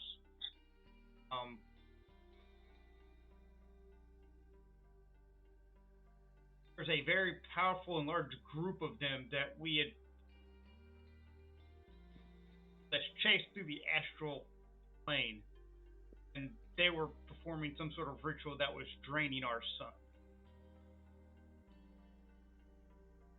You recognize the Sprout. You recognize the kind of description as matching Kuthnarak, the other. The Illithid? The Illithid. The other creature that had dominion over you for some time before you killed it. Okay. I didn't know how much of Kilithat I remembered, so... Yeah, that much you remember.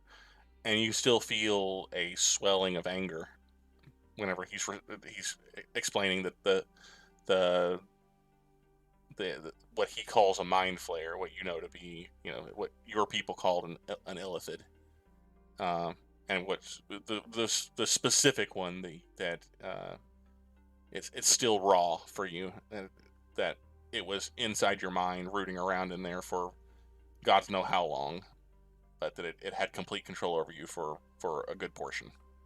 I'm pretty sure that anger will subside in about 10,000 lifetimes. Until then, vengeance. Did you stop the mind? What's that? You said vengeance. That makes two people in the group who are all about vengeance. Can I introduce you to the power of our Lord and Savior?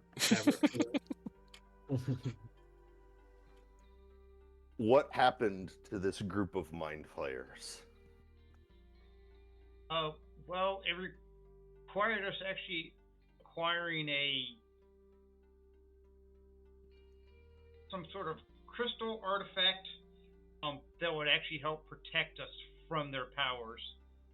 But in the end, we assaulted their main fortress where they were performing their ritual, and we slaughtered them. All of them? I believe so, but I'm sure there's still probably some mind flayers out there somewhere.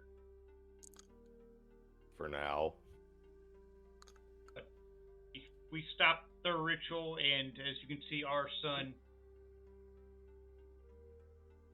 has returned. Ours was actually dimming up to where the weather was much cooler, or should I say colder than it should have been. How many worlds were affected that you are aware of? I mean, to be perfectly honest, Sprout, until we were on a boat out in the Astral Sea, I didn't even really know there were other worlds. I have no idea how long they been doing that, or what worlds were affected. Make me a history check, Alanere, or an intelligence check, if either of those are okay for you. All right. Is it a history check or an intelligence check? Either one. All right. No history, so I guess that will be intelligence. Okay. Carry on. And oh yeah. A You 7. rolled Total history. You of said you were going to roll an intelligence check. Or perception, that would be something else. But no, I only rolled a total of 7 for an intelligence check. No. You rolled a history check. That was not an intelligence check. It's the same either way. It's the same thing because Okay. I'm not trained in history. Yeah. So you vaguely recall whenever you were on the fortress in the Astral Sea, seeing this broad, what you thought at the time was just like some kind of decorative assortment of lights, but someone, I think it was Alex at the time, had said this is a map that, and you didn't pay a whole lot of attention because you were in the process of trying not to die while you're doing it, but the short answer is, as far as you know, lots and lots and lots of worlds were potentially affected. You said that you had an artifact, or you collected an artifact to protect you from the Mind Flayer's power. What was this? It was, I forget the name of it. It was some sort of crystal.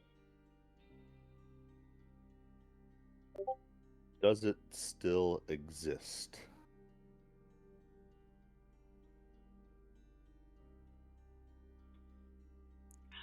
It was, unfortunately, Alanere, you will recall this, it was unfortunately destroyed in the destruction of the Mind Flayer Citadel. I'll say no, unfortunately it was destroyed whenever the Mind Flayer Citadel was destroyed. Any information that you have on how it works or how another one might be created would be most useful to me. Yeah. And I have no idea how something like that would even be created. What was it called? If you can recall. He, as a player, I do not recall what the name of it was. Are we talking about the annulus or the Annulus? That's it. That was the donut. Is that what we're talking about? The donut? Yes. The golden magic donut that I wore on my back for 2 years? Yes, that. That's a little bit of an exaggeration. The 2 years part. I mean, maybe 2 years of real time, but. Well, yeah. But it was definitely a golden magic donut that gave me psychic powers. Something like that, yeah. That's the summary right there. So, I remember it was called the annulus, but like I said, I have no idea how something like that would be made. But you know where we got it.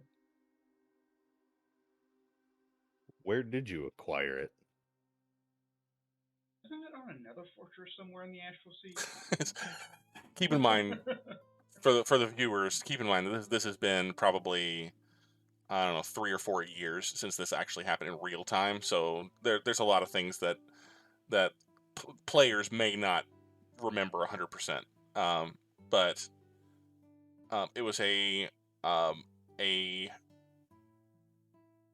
island in the Astral Sea called Ruin Kazai that the party traveled to on a Mind Flayer vessel that could travel the Astral Sea, and you remember taking it or having it given to you by a Gith Yankee named, oh boy, this one I'm going to screw up. Well, I knew there was Gith Yankee involved, yeah, but it was given to Eldrick because this Githyanki fellow, who was quite insane, believed that Eldrick was some kind of herald. He told me that the Temple of Bane that was the hand, that was the island we were on in the Astral Sea, was my home. That's why he gave us the golden donut. Was Is that because Strom? Was his name Strom? It wasn't Strom. Strom was it wasn't the... Strom. No, Strom was a Illithid or Strom was something. someone different. Yeah. What was He was the island called? Kun Kazai. Rune Kazai. And it had a temple to, I believe, Bane, and the guy inside of it thought I was Bane, I guess. And he gave me the golden donut that Of course, saved we the know he universe. may not be far off. I mean, I have some thoughts about that, but in character.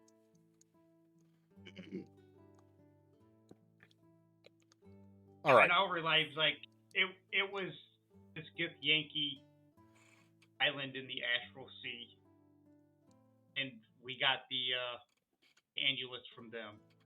Or should I say, Eldrick got it from them.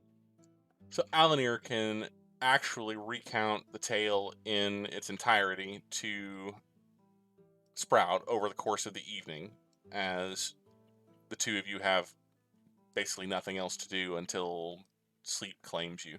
Both of you had a little bit of time to rest during the day, so you can talk late into the night. Draugg, I can bring you up to speed on the things that Alanere could have told you. That can all be handled off stream. I can write a digest of that, because again, it happened in real time, probably in 2018, 2019. Souls, you got something you want to add? Alanere, does Alanere include the part where everybody gets killed in the story? You know what? Like, I'm not like he's not gonna do like a play-by-play of like everything that happened, but just kind of like the overarching gist. Sure. So I'm not gonna like describe every single combat to him. Like, I will. So what I'll do is I'll give the 10,000 foot view. Or I'll write down the 10,000 foot view that you could potentially share of things that Alanere would remember, absolutely would remember.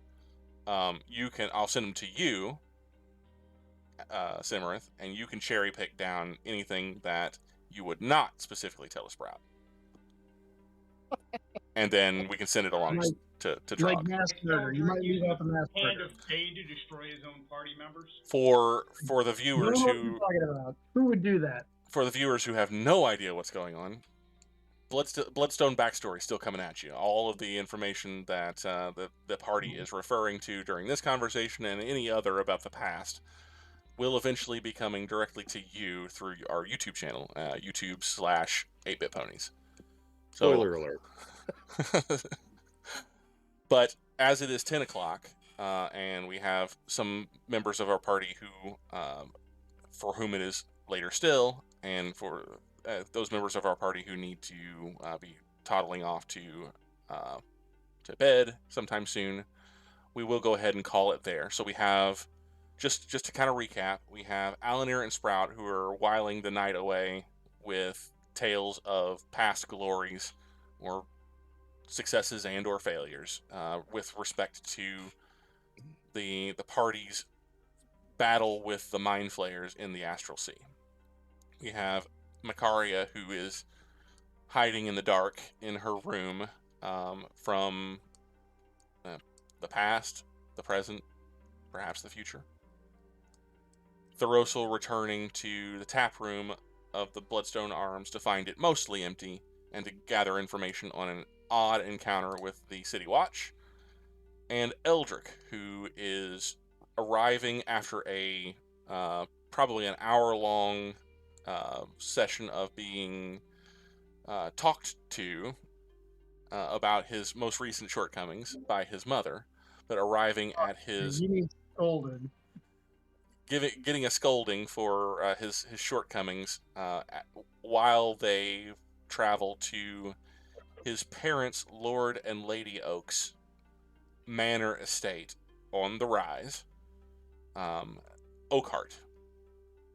And it is at that point, the arrival of as the carriage pulls in through the manor grounds walls, and you see your home, Eldrick, for many years that you haven't seen in some months, most likely, at least some weeks, at the very least. You see the lights, the familiar sights of Oakhart, including the large central focal point of the manor grounds, the large tree from which it derives its name. And your mother saying, kind of absently, "Well, now that's over, and you've learned your lesson, we should start working on a guest list for your reception, Baron. You have been Baron for 7 weeks now, and you haven't had a coming out yet. Be thinking about who you would like to invite. Your friends, of course. The invitations have been out to the remaining nobles and guild leaders and necessary personages for weeks. But we'll want to make sure that any of your friends have their invitations and have ample time to prepare themselves for the party at the end of the week." Eldrick's gonna cut his mom off and say, "Absolutely, 100% we can do that when we get inside. Is father home?" That she kind of clams a little bit. She, her hands are kind of gathered in her waist, or not her waist, in her lap. She kind of tenses a little bit and says, "That's going to be a bit of a story. Perhaps we should go inside." And that is where we'll call it for this evening. From the cast and from myself, 8-BitPonies, thank you all who went on this journey with us this evening. The VOD should be up on YouTube within a few hours, at least before the end of the day tomorrow. We will be running a repeat of tonight's session tomorrow night. I'm going to start doing that in case there are people who are interested in watching the sessions, but don't have the time to do it on the Tuesday nights. I'm going to start running those on Wednesdays. If you are interested in conversing more with the cast and myself about the game, or about the characters or the plot or anything like that, we will be holding tonight's Bloodstone after hours, or I don't remember what I intended to call it. It's been so long since we started, since we played this, but we'll be managing that on our Discord. If you Nightbot and Bennett have put the Discord in the chat. If you're interested in doing that, come join us on our Discord. Bring your questions. If you have anything that you'd like to ask myself or any of the other cast that can attend, we'll keep that going as long as you guys are interested. At least half hour or so, or until all your questions are answered, or until I fall asleep, whichever comes first. Otherwise, thank you all for coming tonight. We will be back with 4 Dads of the ARM Apocalypse on Thursday. We'll be back with more Bloodstone next Tuesday, the 28th. Until then, have a great night. Thank you for coming. We'll see you soon.